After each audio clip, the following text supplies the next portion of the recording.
Buong buhay ko ay naging sunod-sunuran ako sa mami ko, dahil alam ko ako sinisisi niya sa pagkawala ng daddy ko. Hello Ate Vine. I want to share my own story, at sana ay ma-upload mo ito. I am Lizzie, and I am still single. Lumaki ako sa may kayang pamilya. Ang mag-amagunag ko ay may sariling negosyo at maraming lupain iba't ibang probinsya. Nag-iisang anak lang ako Ate Vine.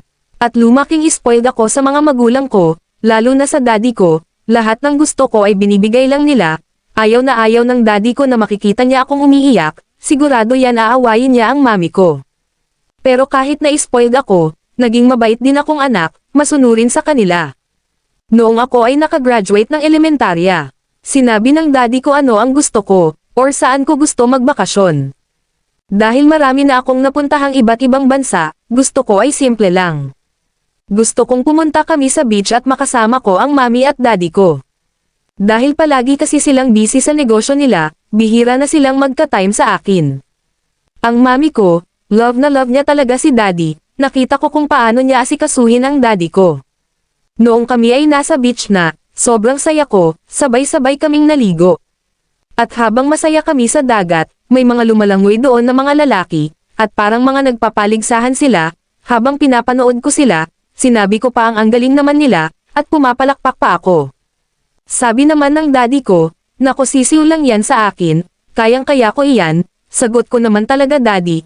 Sabi pa niya oo, gusto mo gawin ko sagot ko pa sige daddy, ako nagpapalakpak sa'yo, at ang mami ko naman ay hindi pumayag, dahil baka daw sampungin ng layuma ang daddy ko, pero hindi ito nagpagpigil, at lumangoy na siya, ako naman dahil bata pa ako, tuwang-tuwa ako. Sige pasigaw ko ng go pa daddy sige pa.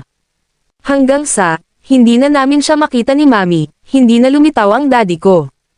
Kaya humingi na kami ng tulong, at yung mga lalaki sa dagat ang tumulong sa daddy ko. Hindi nakaligtas ang daddy ko, sabi ni mami inatake daw sa puso noong nasa dagat siya na lumalangoy. Simula noon, nagdalaga ako, na laging galit sa akin si mami, lahat ng gusto niya kailangan kong sundin, at hindi na rin kami nagkasabay kumain sa mesa. Hanggang sa nakatapos na ako ng aking pag-aaral, at nagmamanage na ng iba naming negosyo. Malaylap parent sa akin ang mami ko. Pati yung kay sa isang lalaking minahal ko, dahil mayaman tulad namin, ay hinamak at inayawan niya.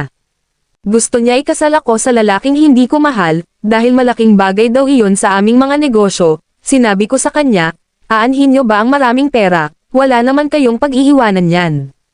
Nagalit pa siya sa akin, sundin ko na lang daw siya, dahil wala daw akong karapatan magreklamo simula noong pinatay ko ang daddy ko. Doon ko nalaman na sobra pa rin pala talaga ang galit niya sa akin, na natili akong tahimik. Hindi ako nagsalita, umiyak lang ako ng umiyak. Isang araw umalis ako, nag-abroad, hindi ako nagpaalam, pero nag-iwan ako ng isang malalim na mensahe.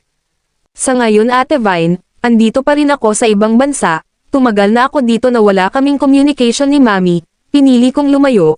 Kahit ayoko, parang ito na lang ang paraan para hindi niya maalala ang nangyari sa daddy, dahil sa tuwing makikita niya ako, paulit-ulit niyang maalala ang lahat, parang sagad hanggang buto ang galit niya sa akin.